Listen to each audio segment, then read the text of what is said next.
ई वीडियो में देखी का बा।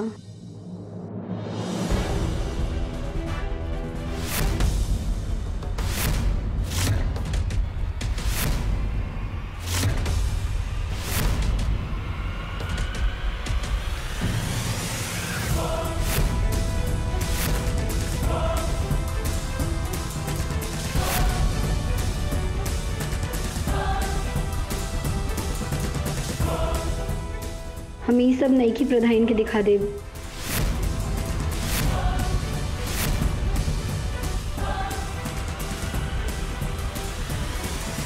तो ये वीडियो दिखा के हमनी के धमकाए लबाड़ू।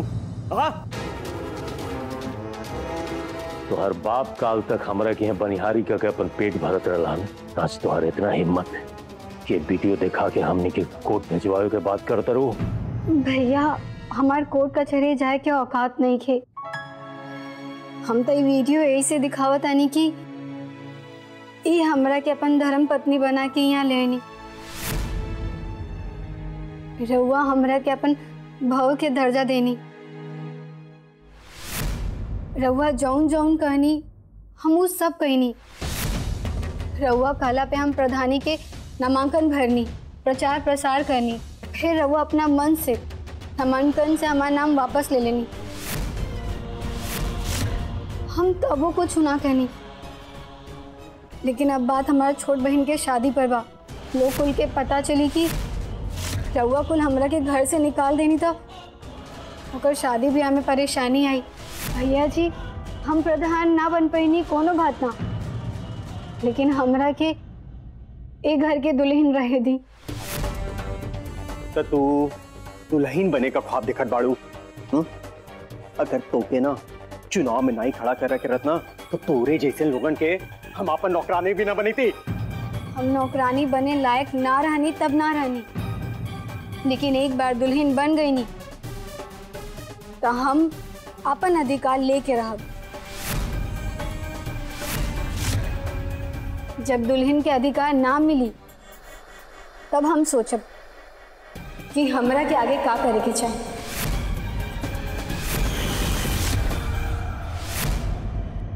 मतलब तू दुल्हन ना बनबू तो ये वीडियो के नेट पर वायरल करबू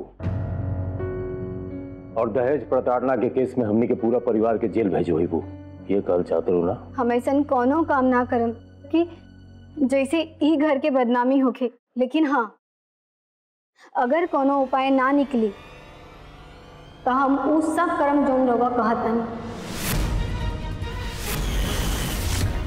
वीडियो गंगापुर पंचायत के प्रधान के दिखा दे।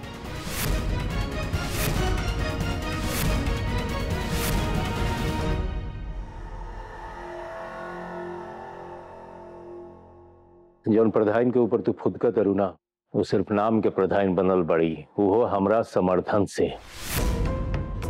तिवारी निवास में उनका औकात 2 कौड़ी के बराबर भी नहीं थे।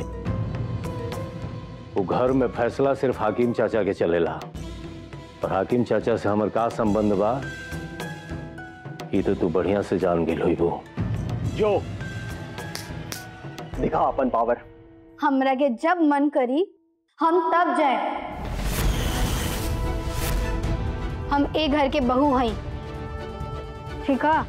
हम ना जाए घर छोड़ के।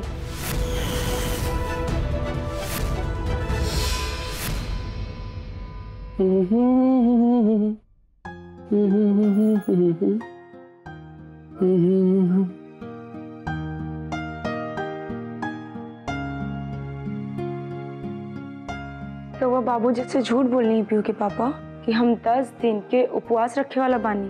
बड़ा तार जासूस घूमता घर में, है ना? बोलनी है झूठ। पूछा काहे बोलनी है? काहे? हमें खातिर बोलनी है काहे कहे कि कभी कभी झूठ सच से बड़ काम कर देला।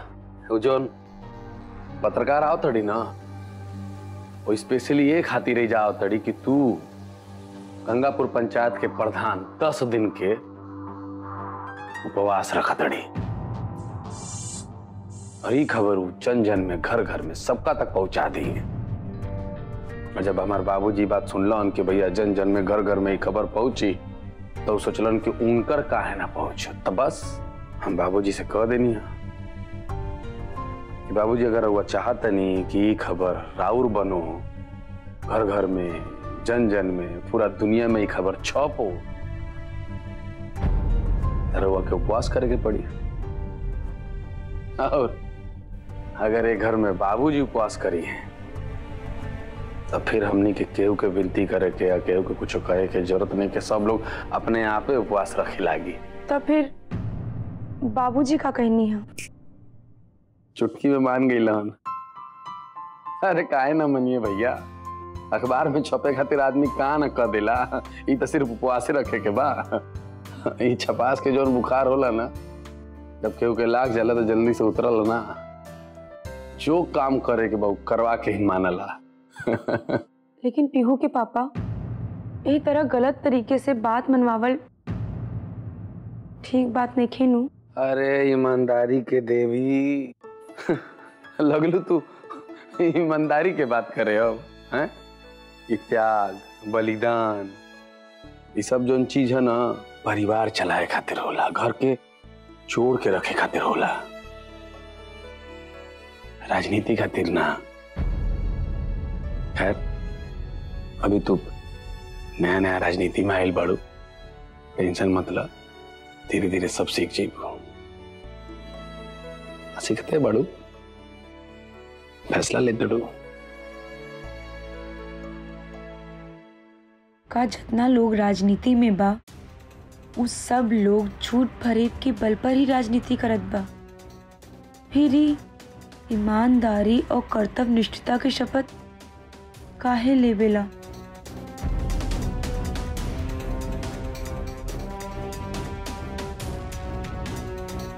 काहे? अब जवाब नहीं की सूझत। जब प्यार ही ना रहे तो काहे हमारी जिंदगी खराब कई नहीं। तो के जवाब चाहिए ना, हम देत बानी जवाब। जब बंद कमरा में बंद करब ना तब तो के अच्छे से दे जवाब। चल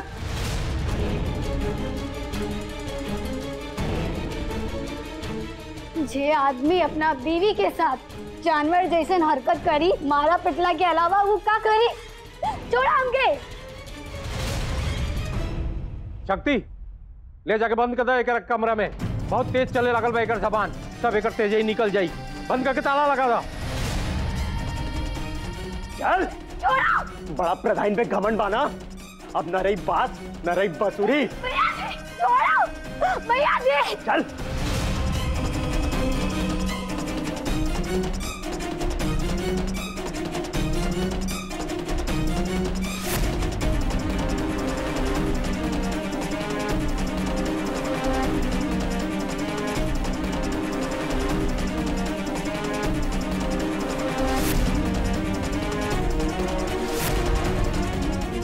चल चल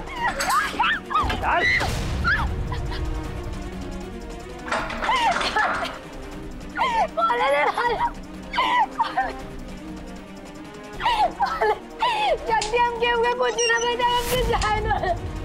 अरे लायक रबू तब न कबू। जल्दी के हुए जल्दी।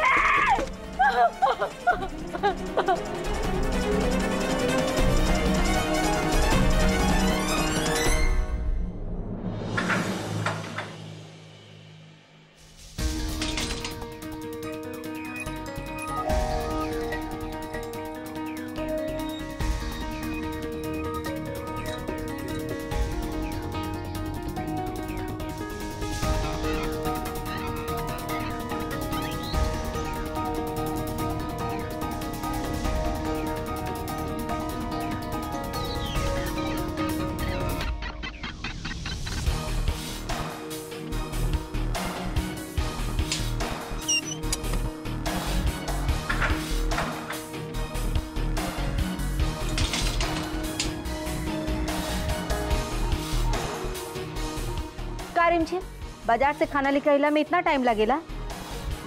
इसे तो बढ़िया हम घर ही में आरती दीदी से कह दिले रहती तो एक से एक पकवान बन जाते। हो ना कभी कभी अरे जल्दी निकाला हो, पेट में चूहा कूदा था तब से। चूहा को तो तनु वो तो भाला हो के मोहिनी मैडम के कि चुपे चोरी बाजार से कुछ खाए के मंगा देनी है। तो आज तो सब जानी के होइए जाए पाप के प्रायश्चित। रहे दो, खाई ना चाची जी। संध्या दीदी खाए।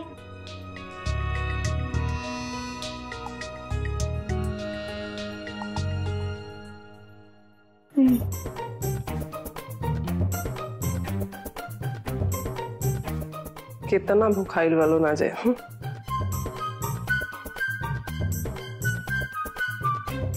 यहाँ बना क्या संध्या दीदी?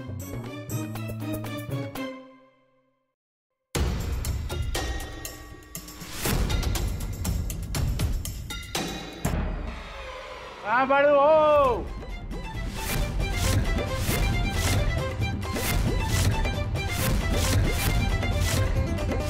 क्या करत बड़ो तू लोग? खोलो दरवाजा।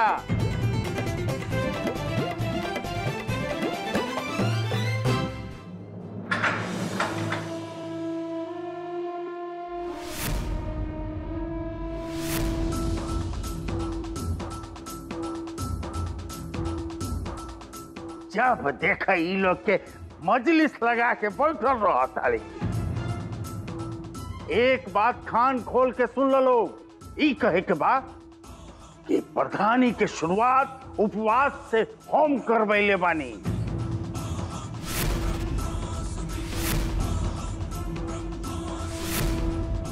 हम मतलब हाकिम तिवारी। दोनों गलती चूक ना होके चाहिए, बुझाई लो? ठीक बा।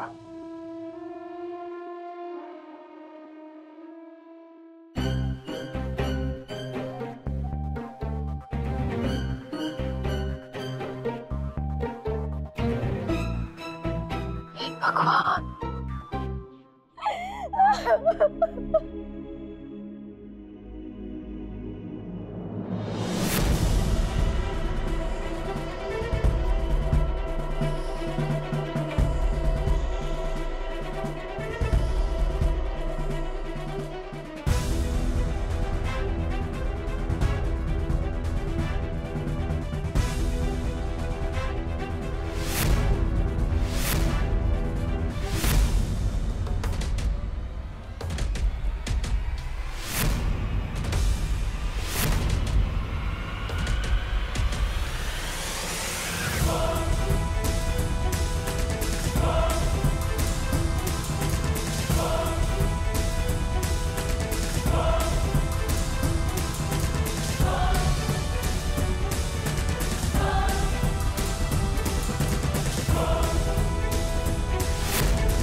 तो इंटरव्यू शुरू करें? तो आरती जी ये बताइए कि आप अपनी छोटी सी बच्ची को छोड़ के क्या आप प्रधानी के लिए समय निकाल पाएंगी? हाँ, हम तो अपना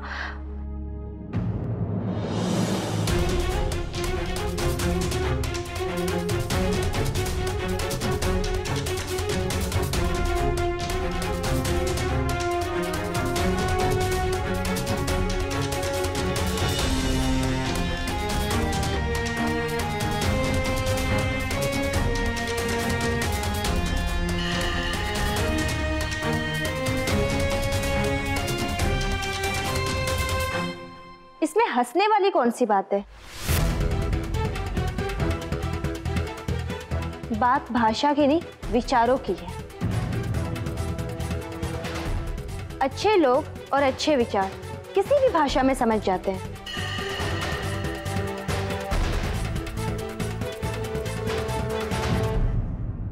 आरती जी, आपने बताया नहीं। मैडम, ये जो कन्या प्रधान है ना, इनको घर से बाहर जाने की जरूरत ही नहीं है।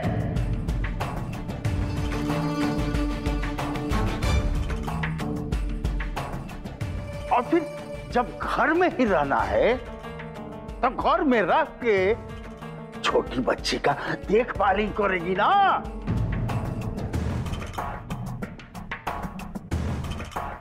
और जो बाकी का काम है ना मैडम, वो हम कर देंगे। वो कहा है ना कि हम भी तो ग्राम सभा के सदस्य चुनाए हैं, पंच हैं, और अब तो प्रधानों बन गए हैं। नई की प्रधान है ना, इनसे शपथ लेकर।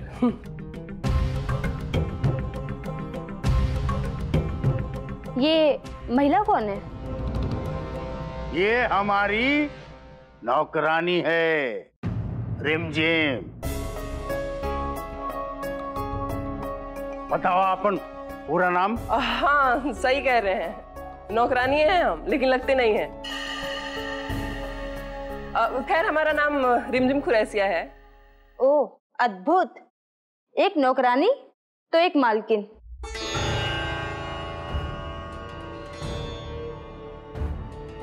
तो आप दोनों मिलकर ये गंगापुर ग्राम पंचायत चलाएंगी? ओह वाह। इन दोनों में से किसी के नहीं चलेगी, किसी के नहीं चलेगी, किसी के नहीं चलेगी, किसी के नहीं चलेगी। सिर्फ और सिर्फ हमारी चलेगी, हाकिम तिवारी की।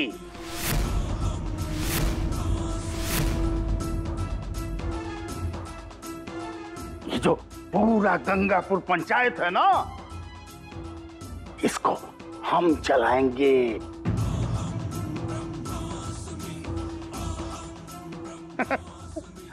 अब देखिए ना, इस घर को उपवास किसने रखवाया? हाँ बताइए। मैंने, हाकिम तिवारी ने।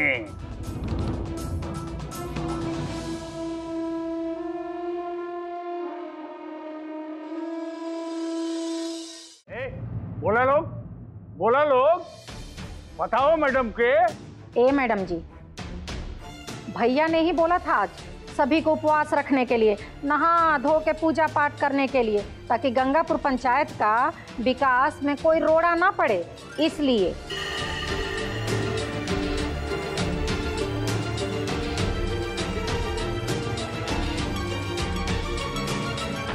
हाँ, रोड़ा से एक बात याद आया मैडम। ये जो गंगापुर पंचायत का जितना नाली, सड़क, ये सब है ना, उसके लिए गिट्टी, बालू, छड़, सीमेंट सब गिरवा दिया है। और साथ में 10 ट्रैक्टर झामा गिरवाने का ऑर्डर भी दे दिया हूँ। हमारे गंगापुर पंचायत में ना सरकार के सारी योजनाएं एकदम बम बम बोल रहा है।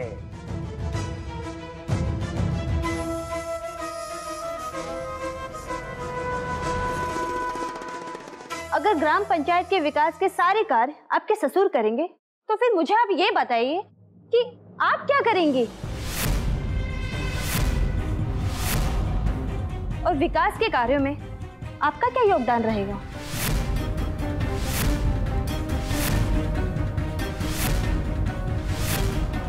इसे कहते हैं सही पत्रकारिता।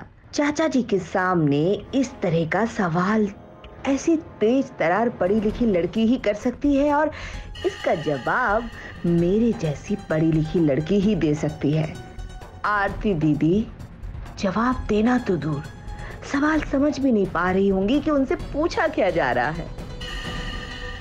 तो चलिए आप ये बताइए कि आप भी एक औरत हैं, तो ये जो गांव में रहने वाली औरतें हैं, उनके लिए आप, उनके विकास के लिए आप क्या करना चाहती हैं?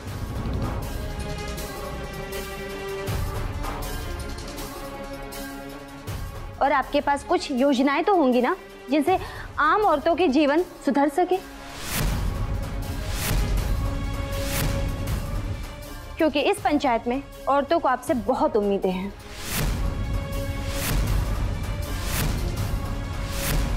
तो आप इनकी उम्मीदों को कैसे पूरा करेंगी, और वो भी इस माहौल में?